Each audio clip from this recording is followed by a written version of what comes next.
welcome to another new vlog from Vagary Vlogs and Varun. I am indeed very happy to announce that my sister has been selected for third time for the national level Mallakhamb Championship to be held at Ujjain this year.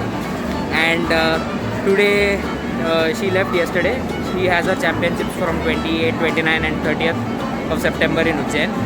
And so all of us are travelling from Chennai all the way to Ujjain to congratulate and to motivate her to do well at her nationals, as well as we are going to travel Ujjain, Indore and Omkareshwar. So stay tuned in for the further vlogs and hope to meet you guys soon. So today I will be traveling in the Chennai Jaipur Special Express that will take me to Ujjain and which will reach Ujjain tomorrow night at 9:30 or so. So stay tuned. Thank you. And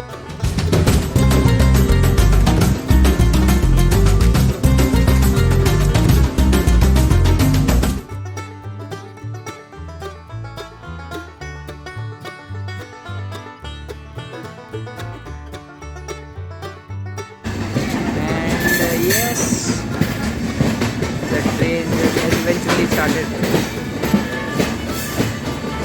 Off to Ujjain for a week. So guys, let us meet at Ujjain. I'll take you through a lot of interesting places to visit, food to try, a lot of stuff.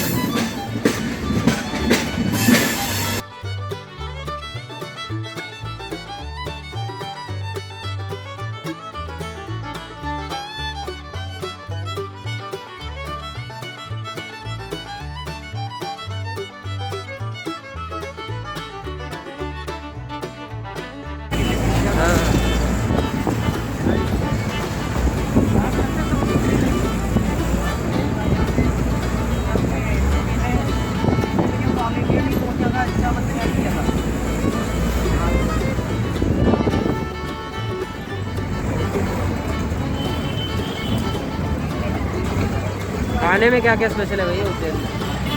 Hello guys, welcome to another new vlog. और आज सुबह का हम पहुंच गए थे उज्जैन कल रात को। उज्जैन yesterday at around 9:15 और सो। एंड हम रात को बहुत थक गए थे क्योंकि जर्नी ऑलमोस्ट 28 आवर्स की हो चुकी थी। So we checked in to our dharamshala which is the Agrawal Bhavan in Modi Gali. We had a short nap kind of stuff, 3 घंटे सोए। और फिर हमारा बुकिंग था सुबह का भस्म आरती का, जो उज्जैन में महाकालेश्वर का मंदिर है, उसका हमारा बुकिंग था। सो जाना था उसके लिए, तो 2 बजे उठे थे, 2:30 बजे तक उधर पहुँचे। भीड़ ज़्यादा थी वैसे सुबह के भस्म आरती के लिए, आज अगर सोमवार भी नहीं है तो भी there was a lot of crowd. Bhasma Aarti very famous here in Ujjain Mahakaleshwar, where the god, as they say, is showered with basically is bathed in ash basically. So from where does this ash come? Actually this ash is the 25% of this ash that is put on the god is basically of the person who dies the earlier night of the day's aarti. If today is Tuesday, so the person who died on Monday, so his ashes are taken as 25 to 50%, and rest ashes are mixed up, and then it is showered on the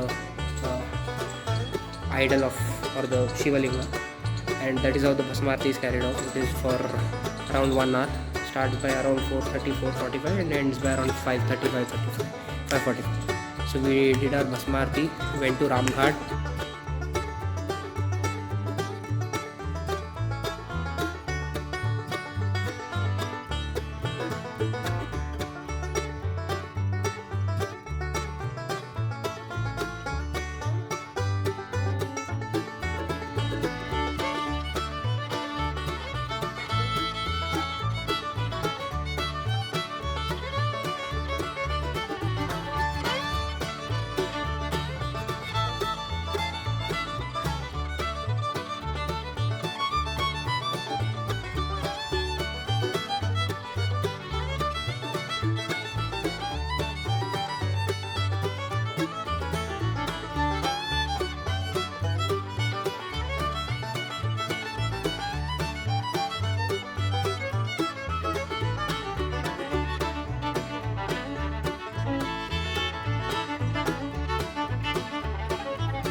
visited the Harsiddhi Mandir. So the Ramghat has the holy river Shipra, and currently it is completely filled up till the brim. So there is a lot of water here. Had a very good and sumptuous breakfast of poha jalebi or poha imarti, what you say, and a cooler full of masala doodh. So that was how the day started. And so let's meet up in the new vlog. We are going to tour Ujjain, so let us see that.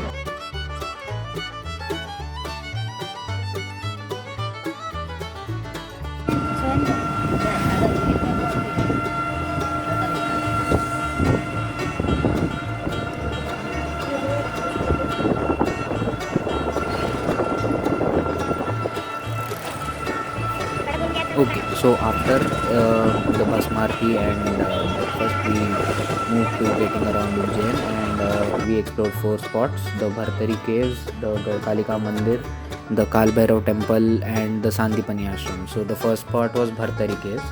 So the caves are situated just above the bank of Shipra River and near the Kalika Temple, and it is a spot where poet Bhartari, who was the stepbrother of King Vikramaditya, after renouncing worldly life, he lived and meditated there, and he was known to write Shringarshtak, Vairagyashtak, and Nitishashtak with exquisite use of Sanskrit meter in these caves, along with a few more well-renowned sages from the country. And so these Bhartari caves are very famous. They are all man-made, and you can see idols of these sages in these caves. They're very small and narrow. Also there is a South Indian architecture temple which is found in Bhartari caves. So, and this is the holy river Shipra. And after visiting the caves, we thought of feeding the cows at the cow shed near it. So after that we visited the Gadkalika temple.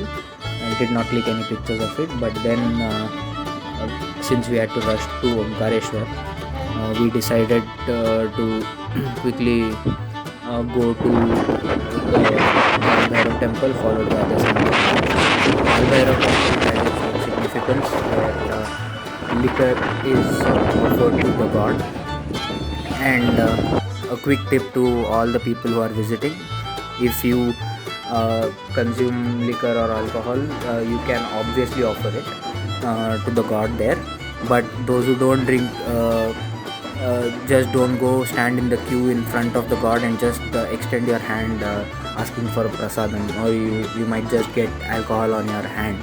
So just beware, it might happen with anyone. So after the Kal Bhairav temple, we went to the Sandipani ashram. So Sandipani was the teacher of Krishna, Balrama and Sudama, according to our scriptures, and here is where Krishna, Balrama and Sudama gained their brahmacharya knowledge.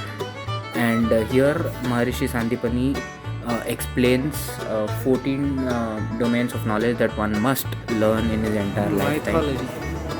So just glance through this video where I am showing the 14 domains of knowledge one must go through at least in their life. Not necessary that one needs to master them, but one needs to know at least about them, because it is very important, and all these domains are quite important, seeing various aspects that are to be dealt with. What is prosody? And so Sandipani ashram is one place which you must visit when you are in Ujjain. It is a quiet place. It is a very small place also. It is located near another very old Shiva temple, which is just near it. And then after completing Sandipani ashram, we were on our way to Omkareshwar. Unfortunately, we missed the bus, so we had to take a taxi in order to go to Omkareshwar. Now Omkareshwar is around 160 kilometers, so it takes around 3.5-4 hour drive. and it is a very beautiful place. And Omkareshwar is actually an island surrounded by two rivers. One is Narmada and one is Kaveri. So they say that on the one side the island is covered by Narmada, and on the other side it is covered by Kaveri. And here there is not a lot water in the Narmada river because of the construction of a dam. So you can see very less water here compared to all the other locations where you see existence of Narmada. And here the ghats are also not very clean, because since it is a very small town and very restricted to public, you can find very little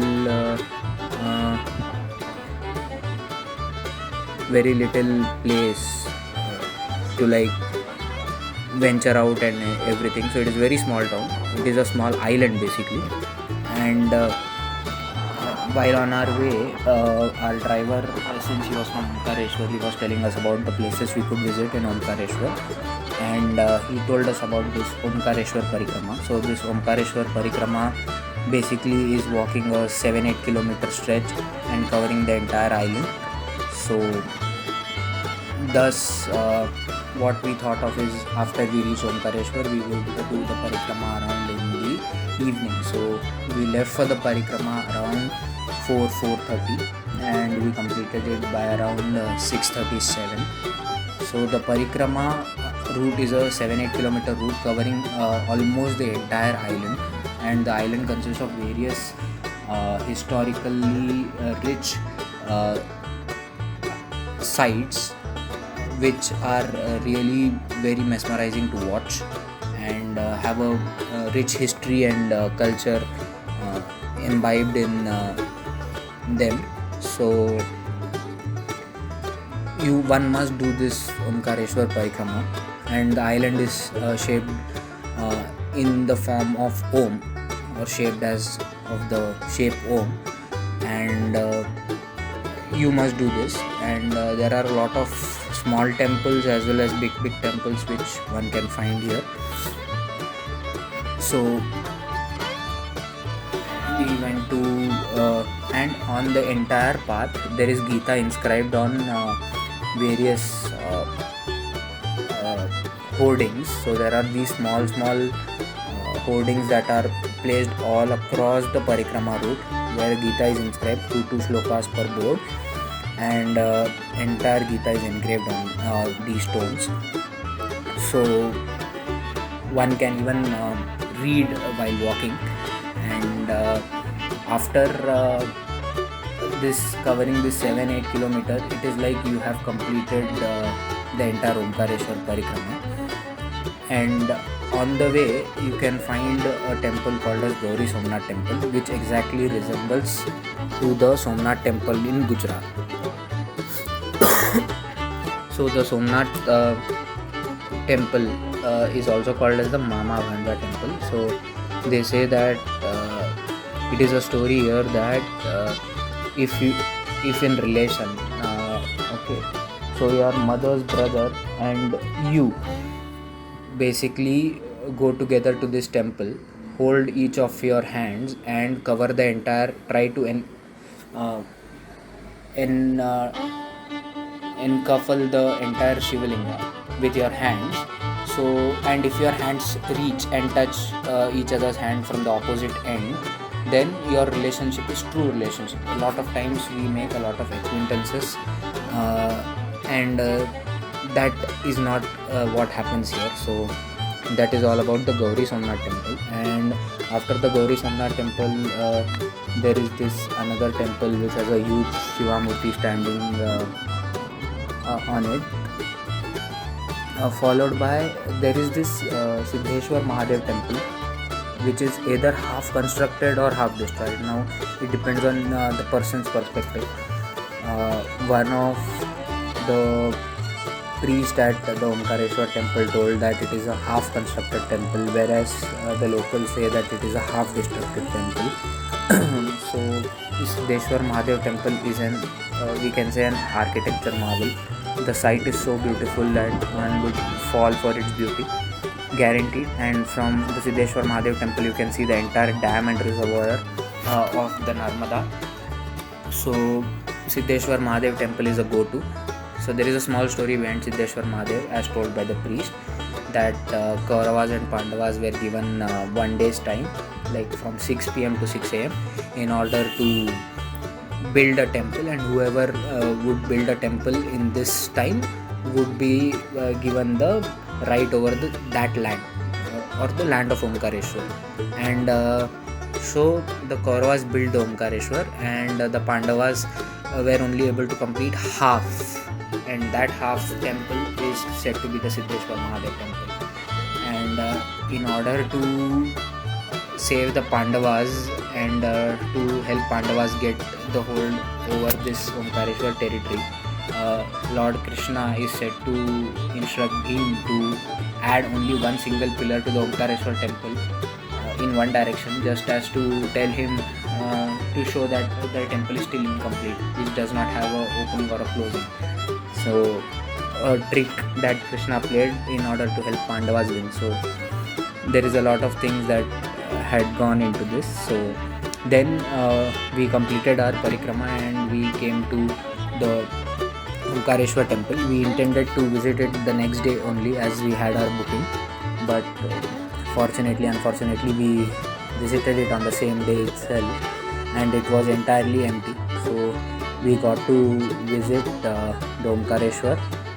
Actually the Omkareshwar temple, the linga in the Omkareshwar temple is the one which is established now. The older one exists just on the west of the original linga. And we also got to see the Patala Bhairav and the Adi Shankaracharya cave. The cave where Adi Shankaracharya met his guru and he gained his expertise and knowledge there in that cave. And there is also a small way that goes from Omkareshwar to Mamleshwar, which is crossing the bank of Narmada underground, and it is said to be of 80 yojana, and one yojana is around 86 yojanas. So one yojana is around 8 kilometers. So according to that, it is around 720 kilometers. So one has to walk 720 kilometers underwater to reach the other side of Narmada. So that is how deep the entire route is built. Now I don't know what is the factual thing or what is the truth behind the entire thing, but this was what was stated by people and locals there. So that's all for the Omkareshwar trip. The next day again morning we covered Omkareshwar and Mamleshwar since we had to, as my grandma was also traveling with us. And it is said that Omkareshwar and Mamleshwar contribute to be one Jyotirlinga. So there are totally 12 Jyotirlingas in entire country, so among which Omkareshwar and Mamleshwar contribute to be one, and Mahakaleshwar contributes to be one. And there are some pictures which show the beautiful scenic views of the Narmada and the Omkareshwar. It is just beautiful to visit the town. It is a small town but very rich and diverse, so one must visit.